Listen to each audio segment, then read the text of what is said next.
Hi friends, Padmashali weaving ప్రాసెస్లో చీరని గడపట్టడం ఎలాగో ఈ ప్రాసెస్లో చూపిస్తాను. శారీ డిజైన్ కూడా ఎంత బ్యూటిఫుల్గా ఉందో చూసారా.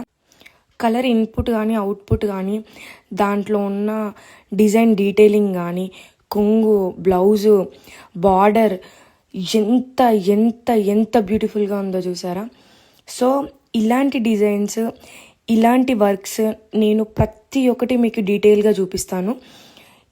ఈ వీడియో కానీ మీకు నచ్చినట్టయితే please like and share supporting మీ. ప్రతి ఒక్క వీడియో డీటెయిలింగ్, దానికి వాయిస్ ఓవర్ ఇచ్చి దాన్ని ఎడిట్ చేసి దాన్ని పోస్ట్ చేయడానికి నేను ఎంత కష్టపడుతున్నానో అర్థం చేసుకోండి.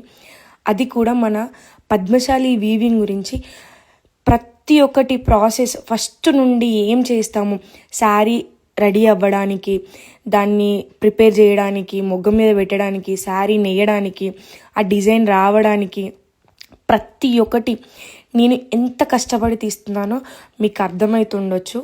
బట్ ప్లీజ్ నాకు ఇంకా సపోర్ట్ కావాలి. నాకు 10K ఫాలోవర్స్ దగ్గరలో ఉంది.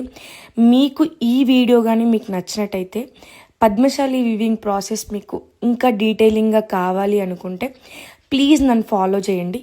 ప్రతి ఒక్క డీటెయిలింగ్ ప్రతి ఒక్కటి నేను చెప్తాను. శారీ గడబట్టేటప్పుడు ప్రతి ఒక్క ప్రాసెస్ పిన్ టు పిన్ నేను అన్నీ పెట్టాను. ఈ చీర క్వాలిటీ మాత్రం చాలా అంటే చాలా బాగుంది. గడబడితే మనము చీర గడబట్టిన తర్వాత ఆ శారీని నిలబెడితే అలాగే నిలబడింది అంటే ఆ శారీ క్వాలిటీ చాలా మంచిగా ఉంది.